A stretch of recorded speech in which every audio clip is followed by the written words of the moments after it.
En Fidel y en Raúl, porque ellos tienen, como nadie, la cualidad de tener todas las autoridades morales posibles para pedir cualquier sacrificio en nombre de la revolución. No va a venir nadie, ni mercenarios, ni cipayos, ni pseudo-intelectuales. Al que asome la cabeza, duro con él, Fidel, duro con él. Al que asome la cabeza, duro con él, Fidel.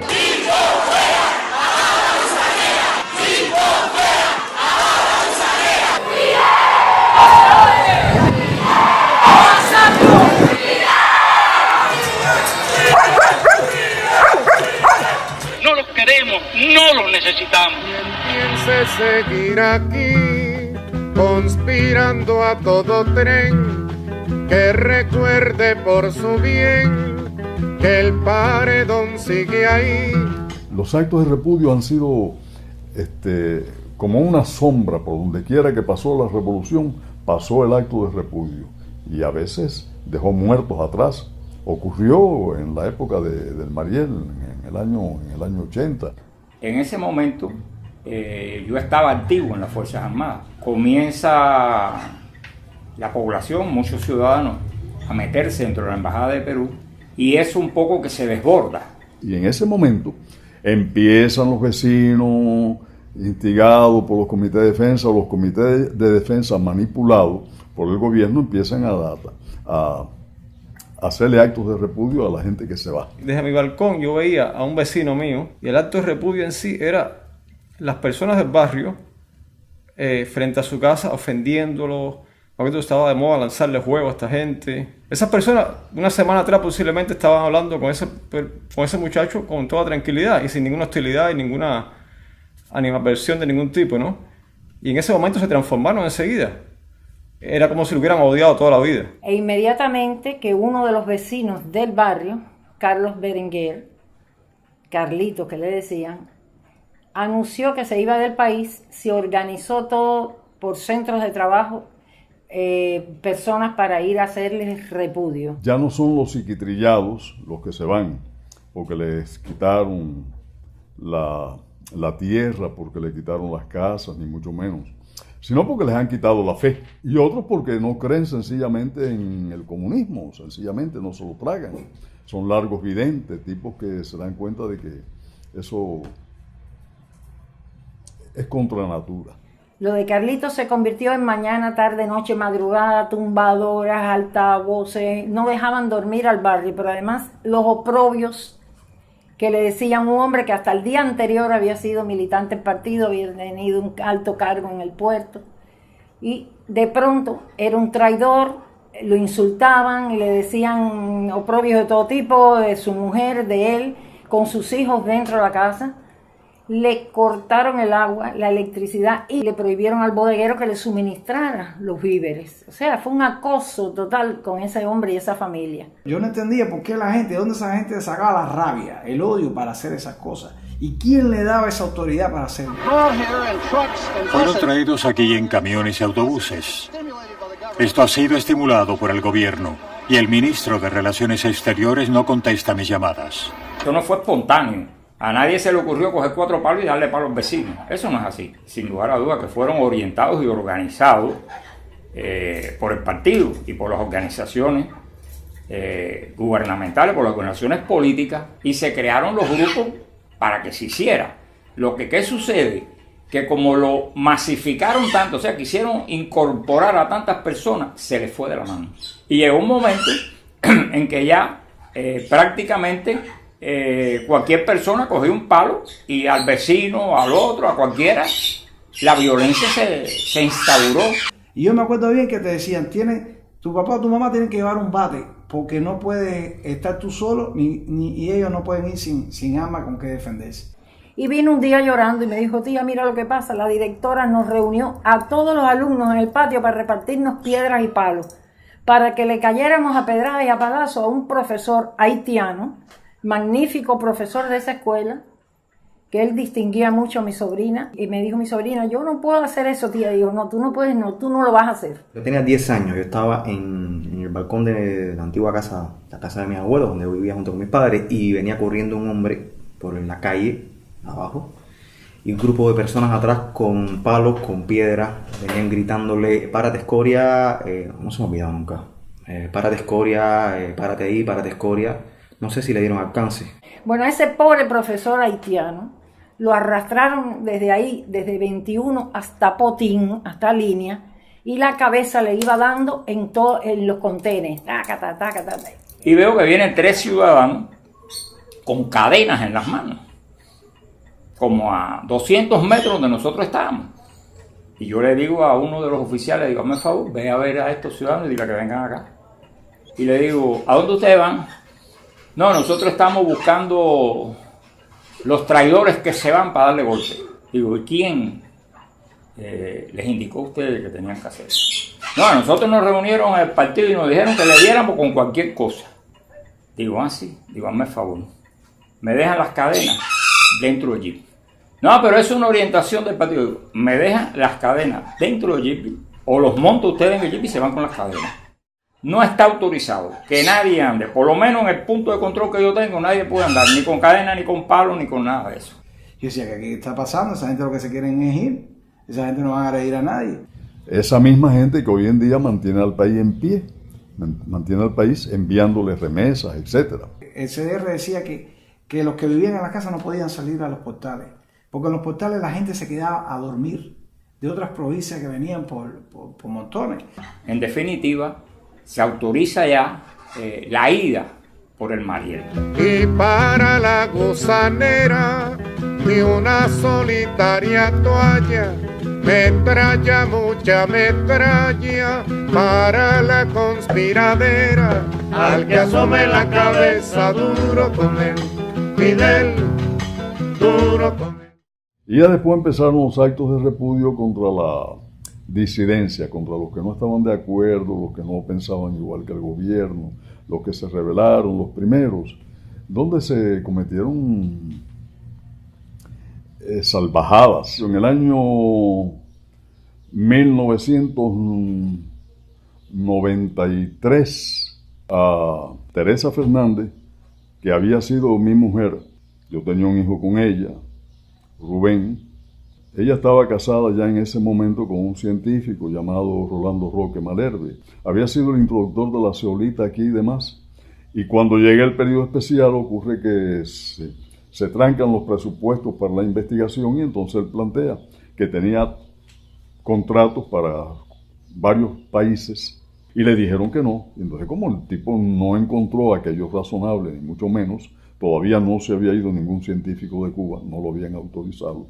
El tipo se plantó y eso ya los convirtió en disidentes. Empezaron lógicamente a reunir los grupos aquellos, esos llamados grupúsculos, esas corrientes, las empezaron a reunir, a unir. Y esto, claro, fue una cosa tremendamente peligrosa para el gobierno. Finalmente, el gobierno ya le accedió a que se fueran. Pero antes de que se fueran, a Rolando se lo metieron preso. Yo recuerdo que les metieron un mitin de repudio en la esquina de Ulloa y Santa Teresa. Tenían puesto cámaras de televisión en un poste de la luz. Y había unos ninjas que ya estaban subidos en la azotea de la casa. Porque ese día estaba anunciado que se iban a reunir ahí los jefes de los diferentes grupos del país, los más connotados, los más conocidos. O sea, Lizardo, Vladimiro, Bon, Payá, ese grupo se iban a reunir allí en la casa. Pero la cosa quedó desarticulada, pues se llevan preso a Rolando. Entonces el hijo mío, Rubén, recuerdo, que tenía 16 años, estaba estudiando pintura. Y muchacho católico, cristiano, que iba a la iglesia. Y estaba detrás de la puerta con un cuchillo, pues dijo, si tumban la puerta aquí, yo por lo menos mato a un cabrón. Pero bueno, en eso llegaron carros de embajada. Y a las 9 de la noche, el jefe del operativo le dice, bueno, señores, esto se acabó, vamos a desmontar esto, les voy a explicar por qué ustedes están aquí. Toda aquella gente que estaba insultando, gritando cosas, diciendo horrores, no sabían por qué estaban allí, las habían llevado. Ese muchacho que había decidido quedarse en Cuba con nosotros, después de aquello dijo, no, yo me voy de Cuba, yo no quiero vivir en un país donde suceden estas cosas.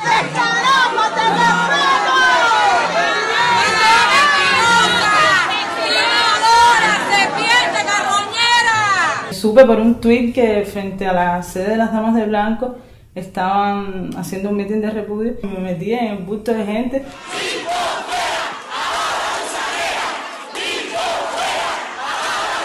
Había muchos jóvenes y los jóvenes que no tienen un celular tienen una cámara y entonces no era la única que estaba filmando, ¿no? Cuando tú te mueras nadie se va a acordar de ti, pero Chávez es eterno, desgraciado.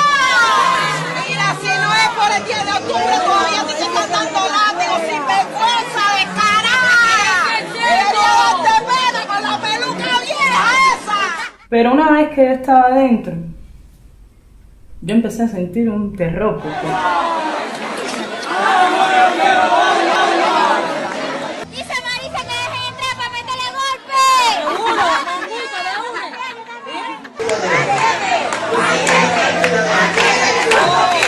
Lo que yo sentí fue mucho asco. Yo incluso cuando salí de ahí tuve náusea, que me fui caminando, me sentí mal. Espantoso, espantoso. Es un acto brutal, es criminal. Son cubanos contra cubanos. Hay gente que está siendo asusada para molestar a otros cubanos por su manera de pensar, por en este caso, por disentir. Uno siente, sobre todo, yo pienso mucha vergüenza. Yo siento vergüenza por mí, pero siento lo que llaman vergüenza ajena, ¿no? Por esa misma gente que está agrediendo. Yo no entiendo. Es más criminal, por ejemplo, que cuando coges a un tipo en una estación de policía y lo apaleas. Porque allí la responsabilidad es del esbirro que te apalea y del jefe de la estación que lo permite. Es una responsabilidad individual. Pero en el caso del mitin de repudio, tú estás incriminando, estás implicando a toda una comunidad. Pienso que hay un mensaje de impunidad total. Pienso que una de las cosas que te quieren decir directamente es tú eres un indefenso legal.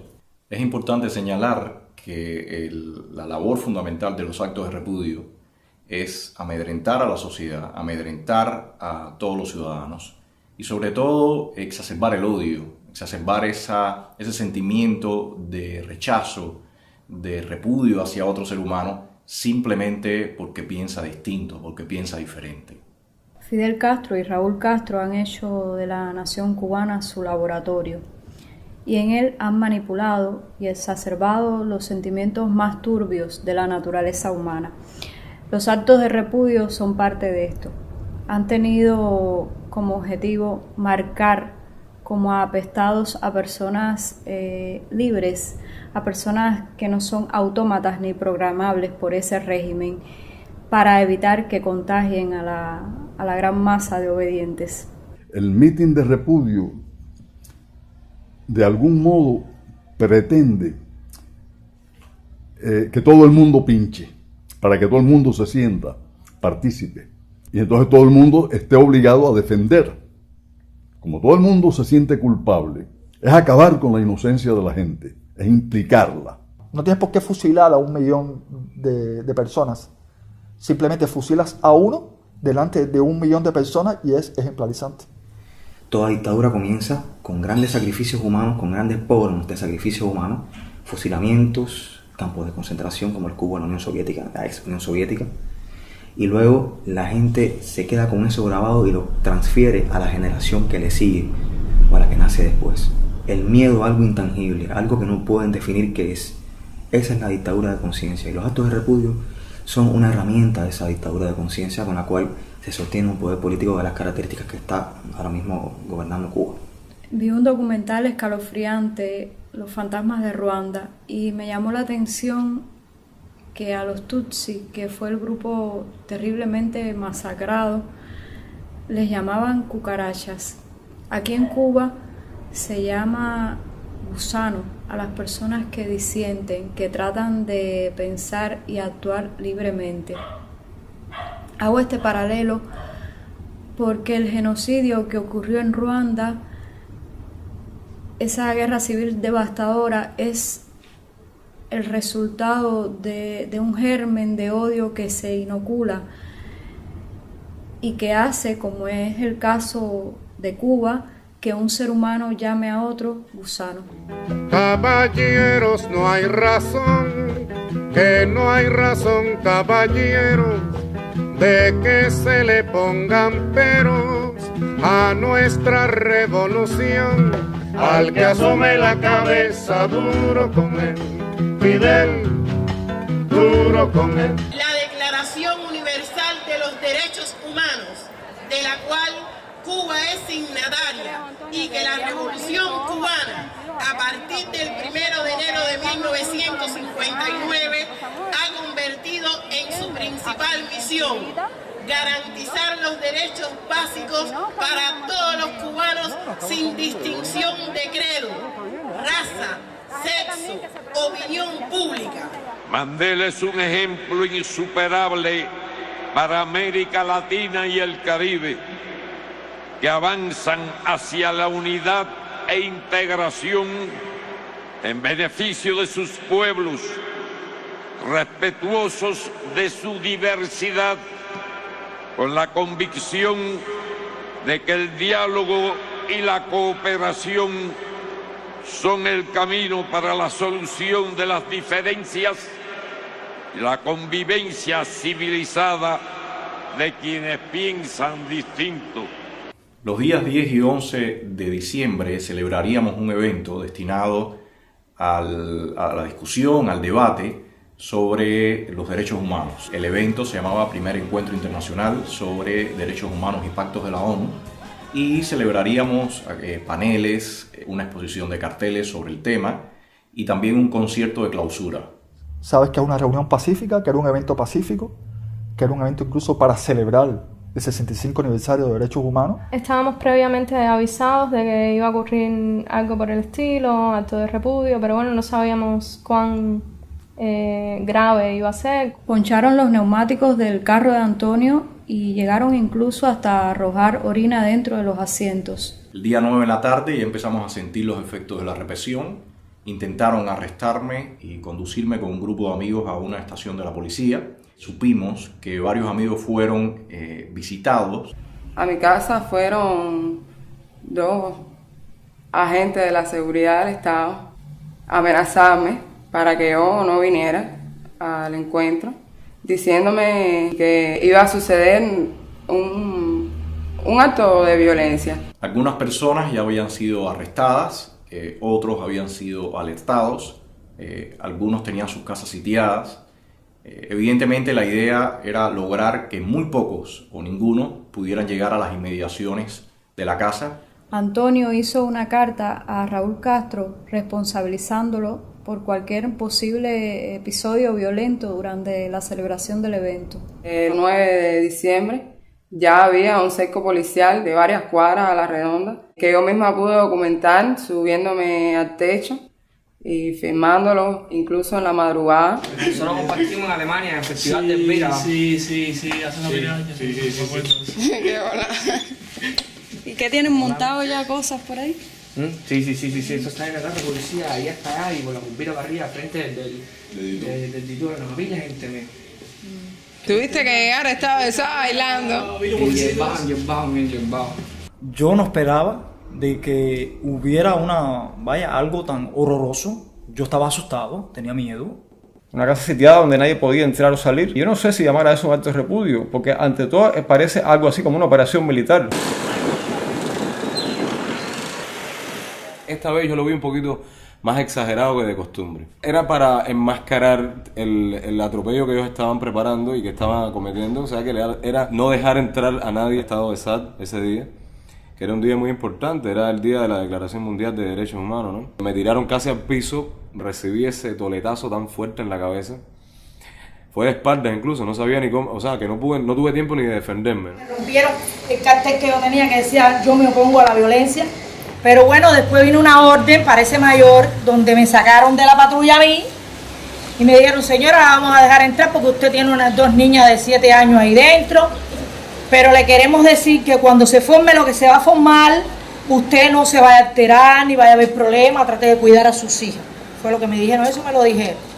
Pero me trataron muy re mal. Me pidieron carnet de identidad, le dije quién soy yo soy un músico, soy director de orquesta, vine por una actividad, no dije qué actividad era, porque sabía que si decía dónde era, me iban a apresar. Me dijeron, siéntese ahí porque no pude pasar para allá. Y aproximadamente 2:30 fue que yo pude entrar a la casa. No hay ley, no hay abogado, no hay constitución de la república, no hay nadie que te defienda. Estás tú, están tus amigos y estamos solos. Contra el poder de un Estado que lo tiene todo. El gobierno cubano puede reprimir, incluso viola su propia ley bajo una impunidad total. Y bueno, esto que estamos viviendo hoy es muestra de eso. ¿Cómo llegaste aquí? Por el agua, nadando llegué hasta aquí.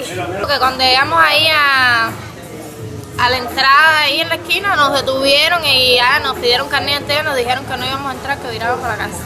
Nosotros dijimos, está bien, vamos a virar por toda la parte de atrás del acuario, fuimos entrando por el agua ahí y nadando más o menos hasta que llegamos aquí. Pablo, uno de los que está acá sentado en el panel, entró por el mar. Tenemos un grupo de personas que han entrado por distintas vías, lamentablemente no se puede aérea, si no hubieran llegado también por vía aérea. Lo que sí no vamos a hacer es declinar el encuentro.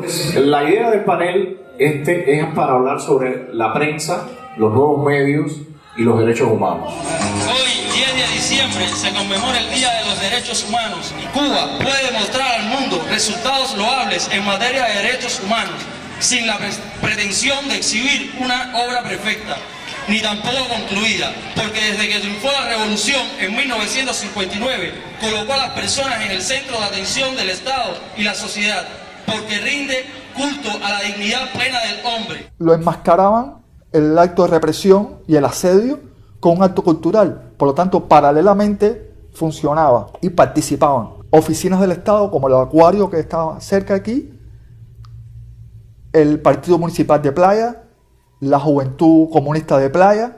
Participan niños, jóvenes de secundaria y pre, por lo tanto hay coordinación del Ministerio de Educación a nivel de primaria, a nivel de secundaria y a nivel de pre. Involucran a cultura, el Ministerio de Cultura, estaba el Ministerio del Interior, estaba la Policía Nacional Revolucionaria, estaba la Policía Política Villamarista, estaba Tránsito, incluso gastronomía y el Poder Popular. Yo pensé que lo que estaban haciendo en la calle era, bueno, la respuesta del día 10 de la fiesta, con los niños, todo como muy para las gradas, ¿no? Para que se viera que aquí los niños participaban en la fiesta por los derechos humanos, pero, por supuesto, niños que no tenían la menor idea de que estaban siendo llevados ahí con objetivo político. A los héroes se les recuerda sin llanto, se les recuerda en los corazones, se les recuerda en la tierra, y eso me hace pensar que no han muerto al final y que viven allí donde hay un hombre preso a luchar, a continuar.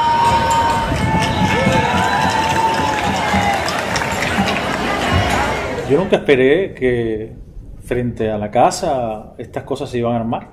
Todos los niños ahí, desde la hora bien temprana, usados desde su inocencia para estos hechos de repudio, ¿no? Yo pienso que es una locura. Ser protegido contra todas las formas de explotación. No ser discriminado. Dar su opinión y manifestar su idea. Desde muy chiquitos somos vacunados para prevenir las enfermedades muy peligrosas. En España también. Más de 200 millones de niños que están en la escuela. Y ustedes no están viendo la Recuerdo uno muy fuerte que decía, que no lo decía un niño, precisamente lo decía un adulto. Decía algo así como, si la sangre de un pionero hiciera falta, el comandante podría disponer de... Cada pionero, cada estudiante tiene el sagrado deber, esta obra defender y seguir siempre adelante. abre la botella que vamos a brindar. A los de aquí, a los de allá, a todos los cubanos la felicidad. Nadie como el Chelo definió mejor cuando expresó que si la revolución cubana está hoy aquí y si nosotros estamos aquí, es sencillamente porque Fidel atacó primero en Moncada, vino primero en el Granma, subió primero a la sierra, fue a Playa Girón en un tanque. Es por eso que esta juventud tiene esa confianza en Fidel y en Raúl, porque ellos tienen, como nadie, la cualidad de tener todas las autoridades morales posibles para pedir cualquier sacrificio en nombre de la revolución. ¡Qué gran pueblo y qué gran Fidel tenemos! ¡Viva Fidel! ¡Viva! ¡Viva Raúl! ¡Viva! ¡Hasta la victoria! ¡Siempre! No va a venir nadie, ni mercenarios, ni cipayos, ni pseudo-intelectuales. Yo me imagino que si yo fuera un judío en la Alemania nazi me hubiera sentido parecido. Un pogrom, al mejor estilo de hitlerismo. Todo un gran aquelarre donde se deshumaniza a las personas sin que ellas se den cuenta de lo que están haciendo, porque son, la mayoría de los casos, niños o adolescentes que no están conscientes del mundo en que están viviendo, no están conscientes del país en que están viviendo y del tipo de gobierno que rige sus destinos. En ese momento yo siempre pienso en mi hija, que es una niña primaria, y lo que siento es eso, mucha vergüenza. Yo siento mucha vergüenza ante eso. Los padres cubanos deberían sentarse a pensar qué enseñanza, qué educación quieren para sus hijos, porque es inadmisible, es inquietante y hasta siniestro que un Estado tenga ese control absoluto, ese poder sobre la vida de nuestros hijos. Yo no sé qué respuesta tendrían esos señores mañana ante los niños esos que están ahí cuando crezcan, o ante los padres de esos mismos niños, y si es que esos padres de esos niños saben en qué participaron sus hijos.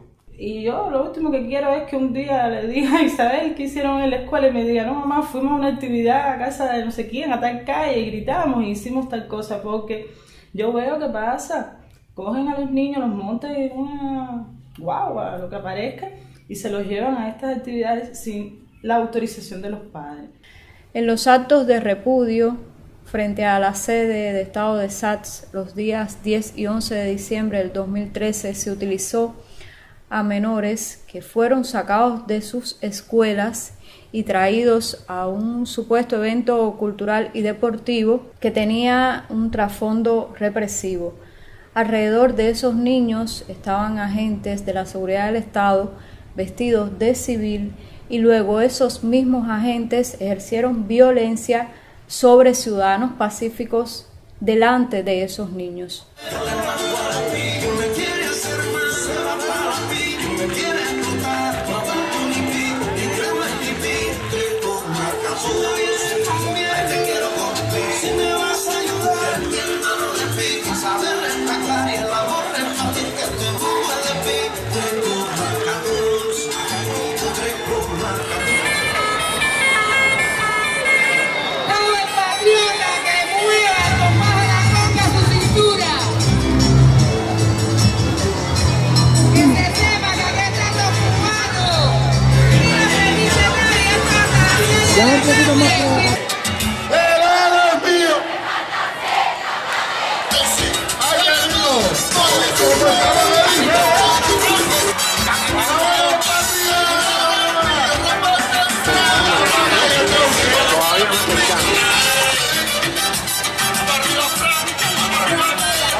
Yo siempre estuve consciente de lo que ellos estaban queriendo tramar y esto lo hablé con Rodil y lo hablé con muchas de las personas que estaban aquí adentro. Le dije, caballero, yo por los tiempos que llevo en la oposición, porque he sido víctima de varios actos de repudio, porque he sido víctima de múltiples arrestos y golpizas, pues los conozco bien y le dije, nosotros tenemos que estar calmados porque ellos van a estar preparando el evento para provocar un desorden. Los niños comienzan a dibujar en la calle y entonces decidí salir a ver qué estaban pintando. Y a partir de ese momento sí noté que todos los agentes de la seguridad del Estado estaban ya casi sobre nosotros. Y atacaron a Kisi para quitarle la cámara y ahí es donde se desata la violencia.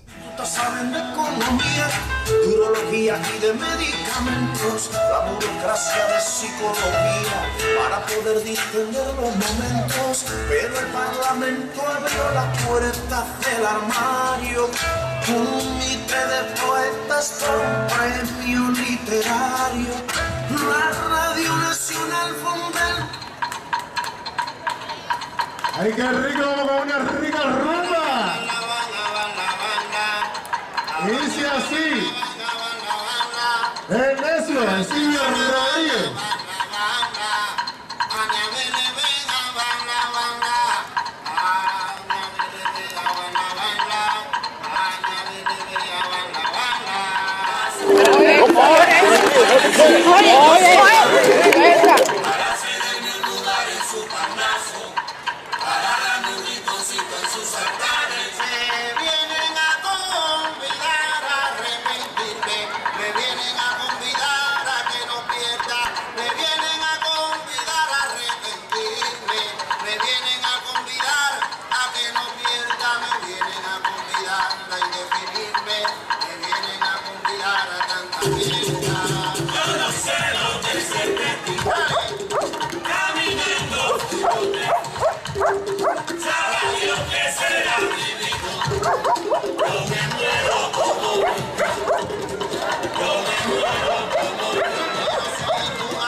Mandela es un ejemplo insuperable para América Latina y el Caribe, que avanzan hacia la unidad e integración en beneficio de sus pueblos, respetuosos de su diversidad, con la convicción de que el diálogo y la cooperación son el camino para la solución de las diferencias y la convivencia civilizada de quienes piensan distinto, de que el diálogo y la cooperación son el camino para la solución de las diferencias y la convivencia civilizada de quienes piensan distinto, de quienes piensan distinto.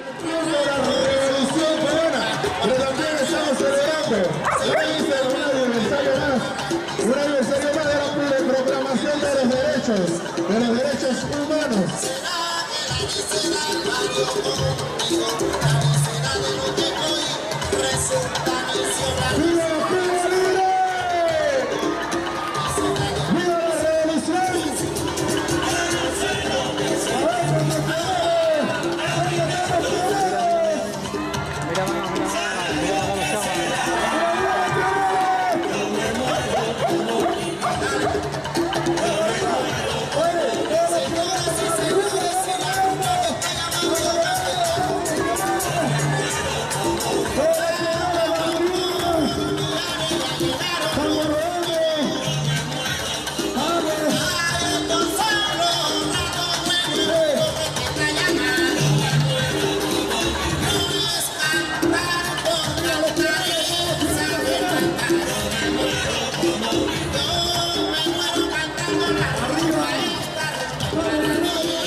Aquí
Y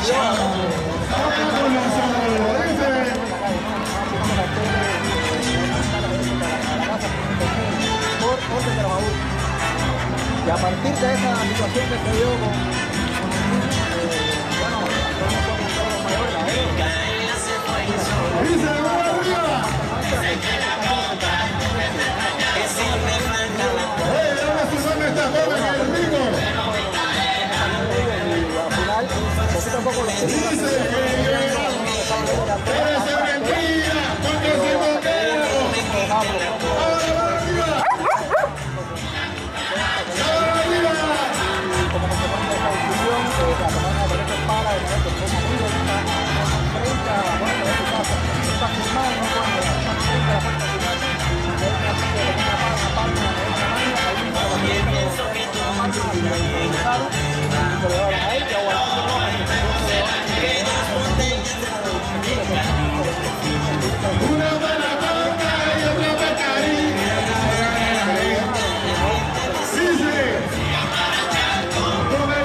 Se llevaron a Antonio por un lado y se llevaron a Kisi, la del proyecto de Zona Franca, se llevaron a Wilfrido López y se llevaron a Calixto.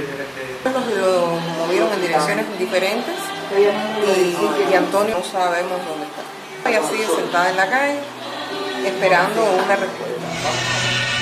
¡Vivan los 55 años del triunfo de la revolución! Esta revolución de los humildes, para los humildes y por los humildes.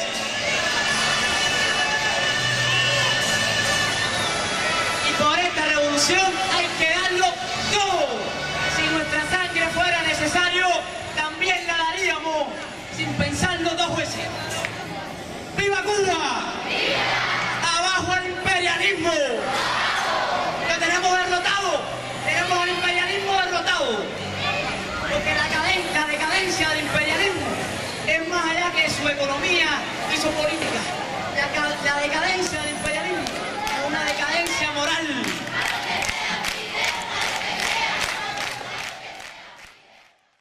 La noche del 11 sentimos que podía ocurrir en cualquier momento, que sin orden de registro, sin ningún tipo de requisito adicional, sencillamente intentaran entrar a la casa o hicieran algo peor. Y guarda para el traidor Guásima, Cabuya y Cebo.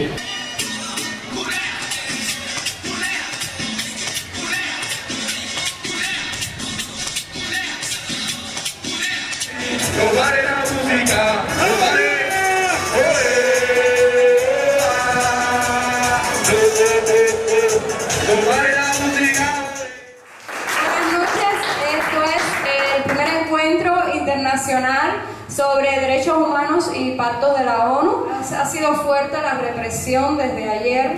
Cuando nos enfrentamos con una situación como esa, es como enfrentarte a un perro que te ladra porque te tiene miedo. Ellos no pueden creer realmente que la gente, porque aplaude y porque va a las marchas, los ame y que el pueblo esté con ellos, el gobierno. Y digo ellos porque ya la gente habla de ellos y dice esta gente. Yo creo que esta gente están bien conscientes de que lo que están haciendo es totalmente injusto y lo hacen a sabiendas de que es una violación profunda de los derechos elementales de las personas. Centenares de activistas y opositores pacíficos han sido detenidos. Estamos sitiados bajo un cerco policial muy fuerte, pero como teníamos previsto, el concierto va. Chicos, yo no canto tan bien, pero no para que me hagan un meeting de repudio. Pero hay gente que canta peor y no les hacen nada.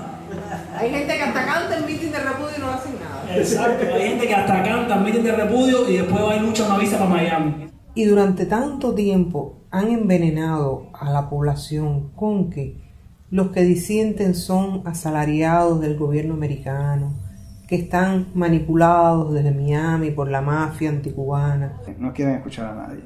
Están acostumbrados a desgobernar desde su trono, el Olimpo cubano. Yo soy intocable, ni me toca la prensa, ni me tocan los organismos internacionales. Creo que es fundamental la intervención de la comunidad internacional, la intervención de las instituciones que se ocupan de observar este tipo de violaciones, las instituciones encargadas de velar por el respeto de los derechos humanos, las Naciones Unidas. La gente se levanta y se acuesta a veces hablando mal del gobierno y rezando para que los gobernantes se mueran. Y sin embargo, participan en todas las reuniones del comité, van a los actos de masa, desfilan en las marchas combatientes, etc. O sea, son hijos de padres mentirosos, de padres que simulan creer, pero que no creen ni mucho menos, porque este es un país donde la gente ha aprendido a aplaudir, pero privadamente hace así con el dedo. Creo que en los próximos tiempos, a medida que la situación se haga más difícil, como todo parece indicar, el gobierno seguirá usando esta estrategia, esta terrible estrategia, para frenar a la sociedad, para frenar a los cubanos. Sin embargo, es evidente que nadie podrá detener el futuro. No puedo creer de ningún modo que Fidel ni Raúl piensen que esto va a seguir después. Esto terminó en realidad hace mucho tiempo. Terminó cuando se cayó el muro de Berlín. Después se ha sostenido ahí por un problema de estática milagrosa. Necesitamos poder ejercer nuestros derechos. Necesitamos que Cuba sea una nación próspera. Y esa demanda por parte del ciudadano cubano no puede ser postergada. En nombre de la Virgen, que nos ayude, que nos dé fortaleza y sobre todo a los que están en esta lucha, que los ilumine, que los alumbre, que los guíe, que les dé claridad.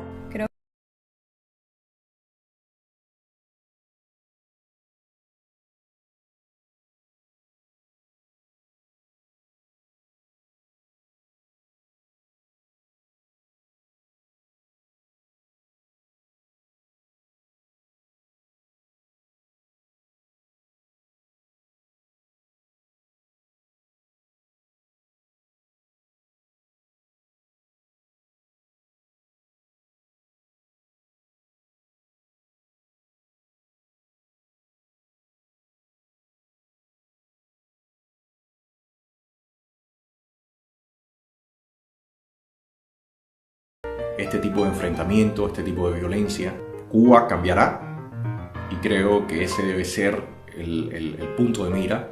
Creo que ese debe ser el estímulo para seguir moviéndonos, para seguir intercambiando, para seguir empujando día a día y tener mucha confianza en que ese cambio será para lograr una nación donde todos los cubanos,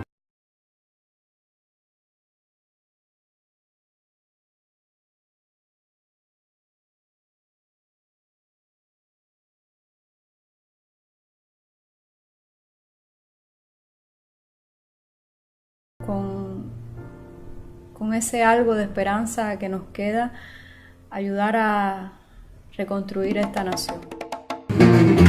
Se la quiero dedicar a maestro Bebo Valdés, con el cual tuve el honor de colaborar en esta canción, en el grabó piano, en el disco. Un señor que nunca quiso regresar y nunca se quiso vender. Prácticamente se tuvo que ir en el año 60, obligado, porque le cerraron todas las puertas, lo botaron de todos los sitios en que tocaba, siendo una gloria de Cuba, simplemente por no quererse integrar. A esta mierda. Simplemente, por eso. Nunca quiso regresar. Si pudiéramos sentirnos siempre happy, si no hubiera pasaporte ni cuartel, si querer cambiar el mundo fuera fácil, si la libertad fuera la única ley.